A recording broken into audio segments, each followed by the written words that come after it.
Welcome back. So today I just want to do a really short video and show you the happy mail that I got for my birthday from the wonderful Kathy. If you guys know Kathy from the community, she started out with acrylics, went to watercolors, and now does a little bit of coloring. She is not only my nurse advocate, but she is one of my greatest friends. So Kathy, first off, thank you so much. I absolutely love this. My birthday's not for a couple more weeks, but Kathy always has to surprise me with little things, and this I absolutely love. So I needed to share it with you guys. So it's called the Art for Joy's Sake Journal by Kristy Rice. Watercolor is something that is becoming really big in the coloring community, so I thought that I would share this with you guys. So first off, it's hardcover. And then it has this beautiful, and I don't know if you guys can see it, but this gold foiling all around the edges. It makes me feel like all elegant and stuff because it's so pretty. It does have some gold foiling on the front too. But okay, let's dive in. And I'm going to go through this a little quick just because I don't want to give away all of Kristy's really great ideas. Okay, so it starts out as a letter from the artist, of course. And then use what you have. This is a really great tip because you don't have to have anything expensive to watercolor.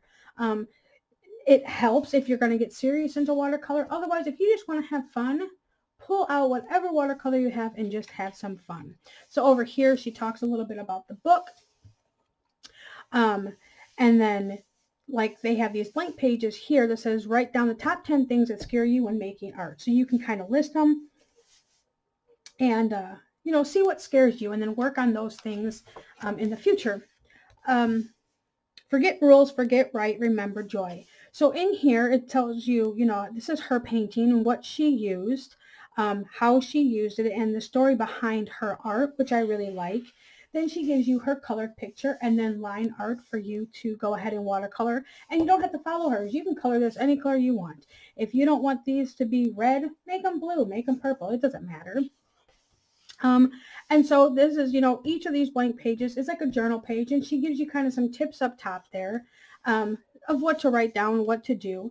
And it's the same thing. So each one has her colored version plus a line art on both sides. So this way you can watercolor and play around. What I thought was really cool in these books is she goes, this is the best banana bread ever. And she gives you the actual recipe and how to make it. And then she suggests like painting parties and a fun way to invite your friends over and get them involved in, you know, things that you like to do.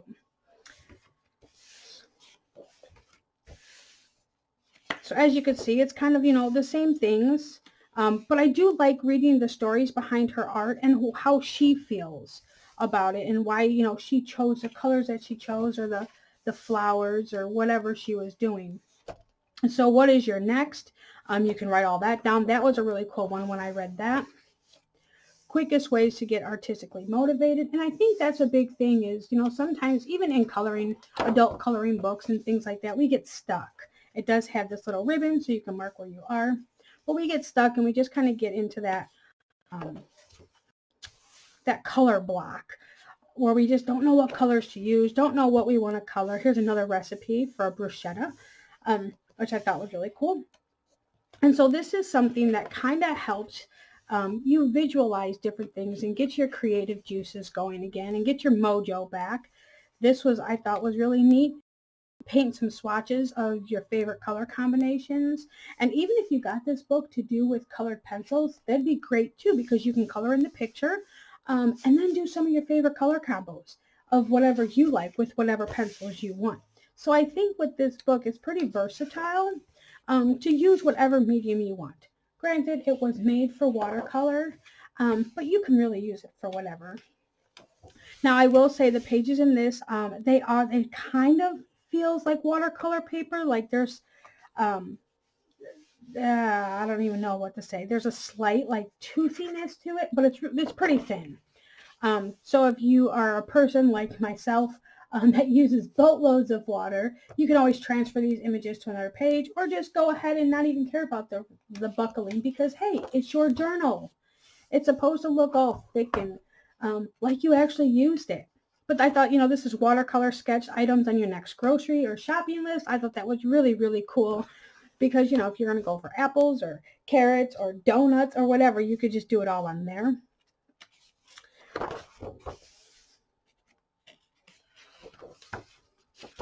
And that is the end of the book by Kristy Rice. It is such a cool book.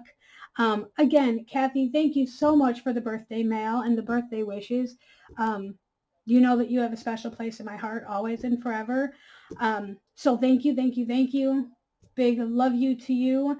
And I hope you guys enjoy. Let me know what you think about this. And I will be back with videos very soon, as soon as I start getting myself a little bit better here. All right, guys, I will talk to y'all later. Bye.